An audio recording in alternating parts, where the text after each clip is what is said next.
প্রিয় বন্ধুরা, আমরা যাচ্ছি বেলতলি ল্যাংটা বাবা সুলাইমান শাহ দরবারে। সাভার থেকে আমরা যেভাবে বেলতলি পৌঁছলাম তারই একটি ডিটেলস বর্ণনা আপনাদেরকে দেওয়ার চেষ্টা করব এই ভিডিও থেকে। আমরা সাভার থেকে একটা লোকাল গাড়িতে চেপে নারায়ণগঞ্জ চাষাড়ায় পৌঁছাই।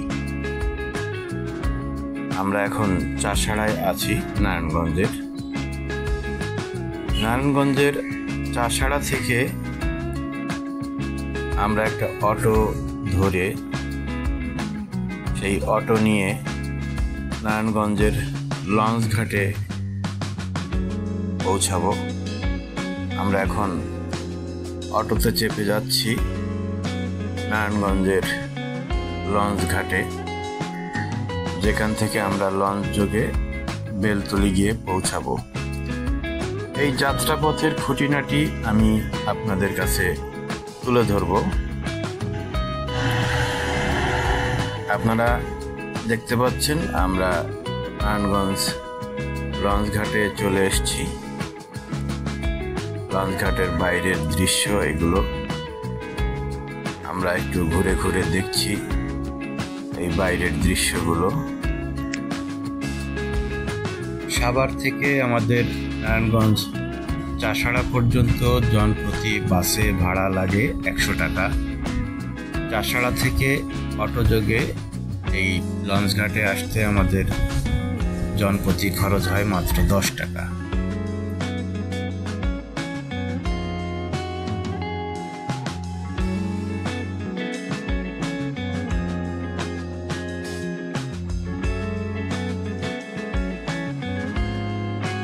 আমরা এখন লঞ্চ ঘাটে প্রবেশ করার জন্য টিকিট কাটবো, যার মূল্য 10 টাকা।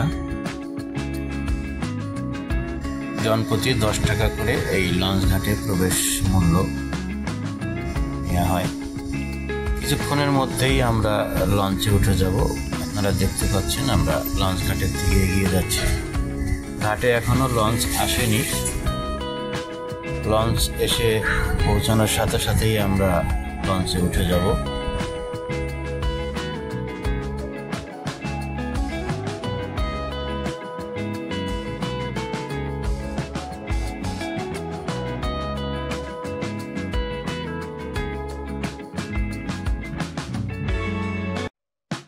প্রিয় বন্ধুরা, আপনারা দেখছেন নারায়ণগঞ্জের লঞ্চ ঘাটে শত সহস্র আশেকান জাকেরান ভক্তবৃন্দ ভিড় করে আছে বেলতলি ল্যাংটা বাবা সুলাইমান শাহ দরবারে যাওয়ার জন্য অপেক্ষারত। আমরা ইতিমধ্যে লঞ্চে উঠে গেছি। নারায়ণগঞ্জের প্রাণকেন্দ্রে এই লঞ্চ ঘাট শীতলক্ষ্যা নদীর কিনারে। শীতলক্ষ্যা নদীর দুপাশে বাণিজ্যিক কেন্দ্রগুলো রয়েছে, নারায়ণগঞ্জের বড় বড় শিল্প প্রতিষ্ঠান শীতলক্ষ্যা নদীর দুই পাড়ে। বিশেষ করে সিমেন্ট ফ্যাক্টরির দৃশ্যগুলো দেখার মতো। প্রিয় বন্ধুরা, আমি আপনাদেরকে এই শীতলক্ষ্যা নদীর কিছু প্রাকৃতিক দৃশ্য অবশ্যই দেখাবো। আপনারা দেখতে থাকুন। কি সুন্দর এই শীতলক্ষ্যা নদী, তার প্রাকৃতিক দৃশ্য, নয়নাভিরাম দৃশ্য। এর মধ্যে আমি আপনাদেরকে ছোটোখাটো কিছু ইনফরমেশন দিয়ে দিই। নারায়ণগঞ্জ থেকে বেলতলি লঞ্চ ঘাটে রেগুলার ভাড়া 60 টাকা। বেলতলি ল্যাংটা বাবার প্রবেশের সময় ভাড়াটা একটু বেশি নিয়েছে, জনপ্রতি 100 টাকা।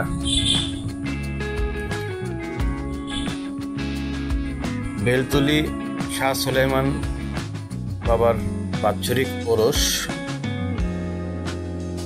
প্রতি বছর চৈত্র মাসের 17, 18 ও 19 তারিখ এই 3 দিন অনুষ্ঠিত হয়।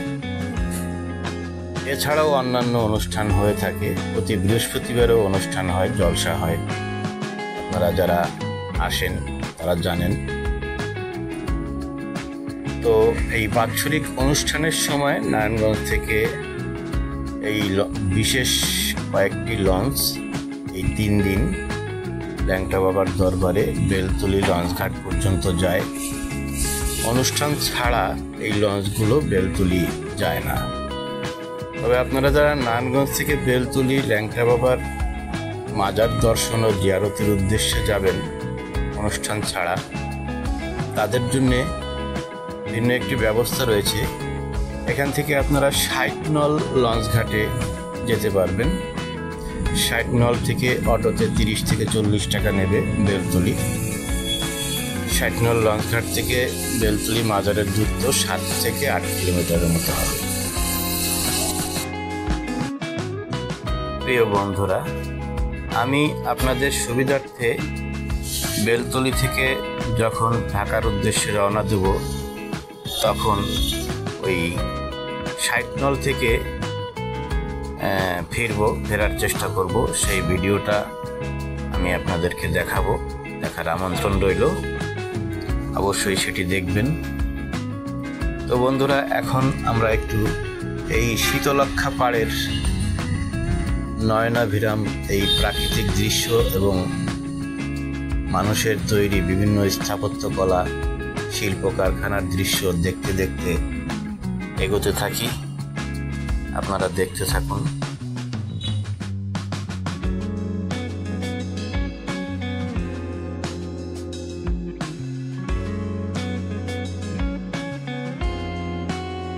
প্রিয় বন্ধুরা, আমরা অবশেষে সন্ধ্যা 7টার দিকে এসে পৌঁছাই বেলতলি লঞ্চঘাটে। আমাদের এখন নামতে হবে। এই পথ দিয়ে আমরা নামছি। আমরা সরাসরি নিচে নামতে পারছি না। আর ডান পাশে যে লঞ্চটি দেখতে পাচ্ছেন বড়, আমাদের এই লঞ্চের ভেতর দিয়ে নেমে যেতে হচ্ছে। ওই বড় লঞ্চটির পাশে যে ছোট লঞ্চটি, ওই লঞ্চটি দিয়ে আমরা এসেছি। এই হচ্ছে বেলতলি লঞ্চঘাট। এই লঞ্চঘাট থেকে বেরোনোর সময়ও 10 টাকা করে জনপ্রতি এখানে দিতে হয়, প্রবেশের সময় দিতে হয়। অবশেষে অনেক চড়াই উতরাই পেরিয়ে আমরা ল্যাংটা বাবার দরবারে আমাদের নির্ধারিত কাফেলার স্থানে পৌঁছে গেছি। আপনাদেরকে পরবর্তী ভিডিও দেখার আমন্ত্রণ জানিয়ে আজকের মতো আমি এখানেই বিদায় নিচ্ছি। ধন্যবাদ সকলকে।